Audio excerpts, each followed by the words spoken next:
ഞാനവിടെ ഉണ്ടായിരുന്നു. ഞാൻ ആ സമയത്ത് റിപ്പോർട്ടറിന് ആ സമയത്ത് ഞാനത് അവിടെ വിളിച്ചു. ഞാൻ എൻ്റെ ഫോണിൽ നിന്നല്ല വിളിച്ചത്, അത് അവിടെയുള്ള ഒരു ഫയർഫോഴ്സ് പോലീസിൻ്റെ കയ്യിൽ നിന്നാണ് വിളിക്കുന്നത്. ഏത് ഇല്ലല്ല, ശബ്ദമാണ് കേൾക്കുന്നത്. കാരണം നമ്മളെ മുമ്പിൽ കയറി പോയി. കാരണം ഒരു വണ്ടി പോയി വേറൊരു വണ്ടി ഒപ്പരം പോകാനുള്ള സ്പേസ് അവിടെ ഇല്ല. ചെറിയ റോഡാണ്, വേറൊരു സ്പേസ് അവിടെ കാണുന്നില്ല.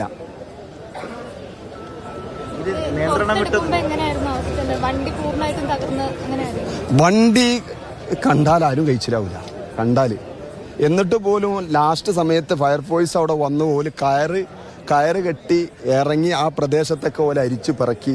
പക്ഷെ തമിഴ്നാടിന്റെ ഡിപ്പാർട്ട്മെന്റ് നല്ല രൂപത്തിൽ അവിടെ ഇടപെട്ടിട്ടുണ്ട്. കാരണം അവിടെ CI ആ സ്പോട്ടിൽ അവിടെ എത്തി. CI പിറകെ ഇന്നോടാ പറഞ്ഞേ, എൻ്റെ വണ്ടി എടുത്ത് വാ. അങ്ങനെ ഇന്നോട് വണ്ടി എടുത്ത് വന്നിട്ട് ഇന്റെ വണ്ടിന്റെ ബാക്കിൽ കയറിയിട്ടാണ് പിന്നെ മൂപ്പരെ മുകളിൽ കൊണ്ടുപോയിട്ട് മുകളിന്ന് ഫയർഫോഴ്സ് ലൈറ്റ് ഇട്ട വണ്ടിയായിട്ട് താഴേക്ക് പോരുകയാണ്. ചെറിയ റോഡായതുകൊണ്ട് കൊണ്ടുപോകാൻ ബുദ്ധിമുട്ടായിരുന്നു. അതെ, കൊണ്ടുപോകാൻ അപ്പത്തിന് തന്നെ താഴെന്നും മുകളിന്നൊക്കെ ആംബുലൻസ് വന്നു. മുകളിന്നും വന്നിട്ടുണ്ട്, താഴെന്നും വന്നിട്ടുണ്ട്, പൊള്ളാച്ചിന്നും വന്നിട്ടുണ്ട്. താഴെന്നുള്ള ആംബുലൻസ് 108 വന്നിട്ടുണ്ട്, മുകളിന്നും വന്നിട്ടുണ്ട്. പക്ഷെ ഫസ്റ്റ് എത്തുന്നത് അവിടെ ഫോറസ്റ്ററാണ്. പെട്ടെന്ന് അവിടെ നിന്ന് മാറ്റാൻ പറ്റിയോ? പെട്ടെന്ന് അവിടെ പെട്ടെന്ന് തന്നെ മാറ്റാൻ പറ്റി. പക്ഷെ മാറ്റാൻ പറ്റുന്നതിലൊക്കെ ആ സമയത്ത് തന്നെ കുറെ സ്ത്രീകൾ എടുത്തിട്ടുണ്ട്. ഞാൻ ചാലിയത്താണ്, ഞാൻ ബേപ്പൂരാണ്. അപ്പൊ ഞാനവിടെ ടൂറായിട്ട് പോയതാണ്. ഇലക്ഷൻ കഴിഞ്ഞ ശേഷം ആംബുലൻസ് ഒക്കെ എത്തിയിട്ടുണ്ട്. അതാ പറയുന്നത്. അത് ഈ തമിഴ്നാട് ഡിപ്പാർട്ട്മെന്റ് നല്ല രൂപത്തിലല്ല ഇടപെട്ടിട്ടുണ്ട്. വേണ്ട രൂപത്തിൽ അവരെ എത്തിയ സമയം മുതൽ ഒരു റെസ്റ്റ് ഇല്ലാതെ അവർ പണിയെടുത്തിട്ടുണ്ട്. എത്തിയിട്ടുണ്ട്. ആ സമയത്ത് ഫസ്റ്റ് നമ്മളവിടെ പിന്നെ പോയ ഫസ്റ്റൊക്കെ തമിഴ്നാട് പോലീസ് നമ്മളോട് പറഞ്ഞു, നിങ്ങളോട് മാറിക്കുന്നത്.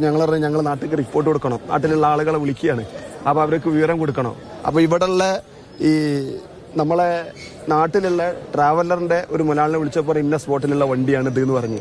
അവനക്ക് ഞങ്ങള് വണ്ടി നമ്പറൊക്കെ ആ സമയത്ത് ഞങ്ങൾ അയച്ചു കൊടുത്ത്. അന്നേരം ഞങ്ങൾ അയച്ചു കൊടുത്ത നമ്പറാണിത്. ഇതാണ് വണ്ടിന്റെ നമ്പർ.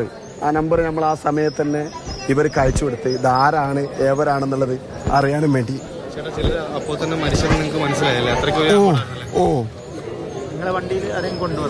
ഇല്ല, എന്റെ 2 വീലർ നമുക്കൊന്നും പിന്നെ കയ്യും കാലൊന്നും പൊന്തണില്ല, നടക്കാൻ കഴിയാത്തൊരവസ്ഥ. കാരണം ജീവിതത്തിൽ ആദ്യമായിട്ടാണ്.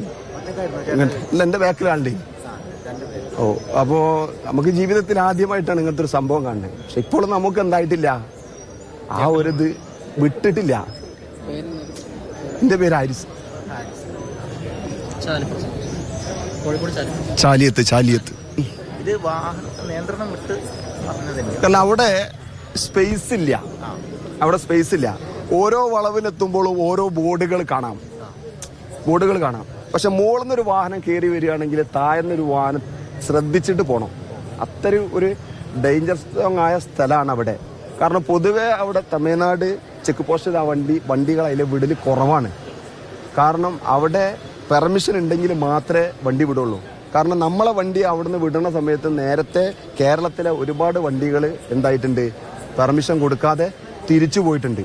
കാരണം ഇവിടുന്ന് നമ്മള് മറ്റേ അതെ കാരണം നമ്മളെ വരുന്നതിന്റെ മുമ്പായിട്ട് 4-5 വണ്ടി കേരള വണ്ടിയൊക്കെ തിരിച്ചു വിട്ടു, ചെക്ക് പോസ്റ്റിൽ നിന്ന് തിരിച്ചു വിട്ടു. കാരണം അവർ പെർമിഷനുള്ള വണ്ടി മാത്രമാണ്. അത് ഓൺലൈനിലാണ് ആ പെർമിഷൻ എടുക്കുന്നത്, ആ സ്പോട്ടിൽ എടുക്കാൻ കഴിയില്ല. അത്ര ഒരു ഡേഞ്ചർ സോങ് ആയ സ്ഥലം ആയതുകൊണ്ടാണ്. ഉണ്ട്. കാരണം എന്ന് പറഞ്ഞാല് ആ വളവെന്ന് വരുമ്പോ ശ്രദ്ധിച്ചു പോരണം. പോരാൻ ഡേഞ്ചറാണ്. കാരണം അതും മാത്രമല്ല അവിടെ കെട്ടിയിട്ടുള്ള കെട്ട് ഒരു ഹൈറ്റ് പോരാ. കാരണം അത് കുറച്ചൊന്നും തെങ്ങി കഴിഞ്ഞു കഴിഞ്ഞാല് പിന്നെ വലിയൊരു ഇതിലേക്കാ പോണേ. താഴത്ത് ഒരു ഇതുമില്ല, ഒരു മരത്തിന്റെ തടസ്സോ ഒന്നുമില്ല. ഒരു മരത്തിന്റെ ദൂരാണെങ്കിൽ ആ മരത്തുമേലെങ്കിലും പിടിച്ചിരിക്കാൻ കഴിയും. അതൊന്നുമില്ല, നേരെ താഴേക്കാ പോണേ. ഉണ്ടായിരുന്നു. അവിടെ മലയാളികള് മറ്റേ കണ്ണൂരത്തെ ഒരു ടീമിനെ കണ്ടു. അതുപോലെ തന്നെ പാലക്കാടുള്ള ഒരു ടീമുണ്ടായിരുന്നു. അവരൊക്കെ ഈ ട്രാവലറിന്റെ ആളുകളാണ്. പക്ഷെ അവരൊക്കെ പരസ്പരം അങ്ങോട്ടും പറഞ്ഞപ്പോഴാണ് പറഞ്ഞത് ഇത് കോഴിക്കോട് വണ്ടിയാന്ന് പറഞ്ഞു. അപ്പോൾ കോഴിക്കോട് വണ്ടിയാണെന്ന് പറഞ്ഞപ്പോൾ കോഴിക്കോടുള്ള നമ്മളൊരു സുഹൃത്തിനെ വിളിച്ചപ്പോൾ പറഞ്ഞ് കൊണ്ടോട്ടി കേന്ദ്രീകരിച്ചിട്ടുള്ള വണ്ടിയാണെന്ന് പറഞ്ഞു. അപ്പം നമ്മളത് ആ സ്പോട്ടിലാണ് ഇത് എടുത്തു കൊടുക്കുന്നത്. പെട്ടെന്ന് തന്നെ ആശുപത്രിയിലേക്ക് കൊണ്ടുപോകാനുള്ള അതേ പറഞ്ഞേ. കാരണം നമ്മള് സംഭവിക്കാതെ സംഭവിച്ചു പോയി. പക്ഷെ തമിഴ്നാട് ഡിപ്പാർട്ട്മെന്റ് നല്ല രൂപത്തിൽ ഇടപെട്ടു. അതൊക്കെ ഒരു വളരെ സെറ്റപ്പായിട്ട് ഒരു ഉണ്ടായ ആളുകള് സെറ്റായിട്ട് ഒരു കൈകാര്യം. ഫയർഫോഴ്സ് ലാസ്റ്റ് മുകളിൽ 3 ഉണ്ട്, താഴത്തും ഉണ്ട് ഫയർഫോഴ്സ്. താഴെന്നും വണ്ടിയിൽ ലൈറ്റും കെട്ടിങ്ങാണ്ട് പോരുന്നുണ്ട്, മുകളിൽ ലൈറ്റും കെട്ടി പോരുന്നുണ്ട്. അതുപോലെ തന്നെ പോലീസാണെന്നുണ്ടെങ്കിലും അല്ല, ഈ ട്രാവലർ ഇത് തിരിയാണിത്, ഇതിങ്ങനെ തിരിഞ്ഞാണ്. ഈ തിരിയണതില് ആ എയർപിന്നിൽ ഇത് തിരിയണതില് ഓനക്ക് ചിലപ്പോൾ എന്തായിട്ടുണ്ടാവില്ല, ഓൻ്റെ. അപ്പൊ അത് 2 ടയർ മുന്നോട്ട് പോയാൽ പിന്നെ കഴിഞ്ഞി, പിന്നെ ഒന്നും ചെയ്യാൻ കഴിയില്ല. കാരണം അവിടെ വലിയൊരു കെട്ടൊന്നുമില്ല. ഏകദേശം ഒരു 1.5 അടിയേ ഉള്ളൂ. 1.5 അടി 2 അടി ഉണ്ടാവും, അത്രേ ഉള്ളൂ. അത്രേ ഉള്ളൂ. ഈ ഹെയർപിൻ വളവിലൂടെ ഒരേ സമയം 2 വാഹനങ്ങൾ കടന്നു പോവോ? ഇല്ല ഇല്ല ഇല്ല ഇല്ല ഇല്ല ഇല്ല ഇല്ല ഇല്ല. 800 അടിയോളം താഴ്ചയിലാണ് വീണത്. 200 അടി മുകളിലുണ്ടാവും. വാഹനം മറിഞ്ഞല്ലേ? വാഹനം കണ്ടാല് അതായത് ഈ വളവുന്ന് നേരെ താഴേക്കാണ് എങ്ങനെയാ വീണത്? ആ വളവുന്ന നേരെ താഴേക്കാ പോണേ. നിങ്ങൾ താഴെ ഞാൻ മുകളിലാണ്. ഞങ്ങൾ 16-ാം വളവില് ഞങ്ങൾ അവരെ കണ്ടിട്ടുണ്ട്. 16-ാം വളവിൽ ഞങ്ങൾ അവിടെ നമ്മൾ സെൽഫി എടുക്കുന്ന സമയത്ത് ഞങ്ങൾ അവരെ കണ്ടിട്ടുണ്ട്. അപ്പൊ നമ്മളെ മുമ്പ് കൂടാണ് പിന്നെ ഓല് പാസ് ചെയ്ത് പോണേ. പിന്നെ ഞങ്ങൾ 13-ലെത്തിന്, അല്ല 14-ലെത്തിന്. 13-ാണ് ഇത് സംഭവിക്കുന്നത്. ഇത് 13-ന് സംഭവിച്ചിട്ട് 10-ലേക്കാണ് ഇത് എത്തുന്നത്. 10 അല്ലെങ്കിൽ 11. അവരപ്പോ മുകളിൽ 16-ൽ അവിടെ നിർത്തുവോ എന്തെങ്കിലും ചെയ്തിരുന്നോ? ഏത് ട്രാവലർ നിങ്ങൾ കണ്ടത്? അവർ ഫോട്ടോ എടുക്കാൻ നിർത്തിയപ്പോഴാണ് അല്ലേ? ഞാൻ കണ്ടത് ഫോട്ടോ എടുക്കാൻ 16-ല് ഫോട്ടോ എടുക്കാൻ നിർത്തിയപ്പോഴാണ് കണ്ടത്.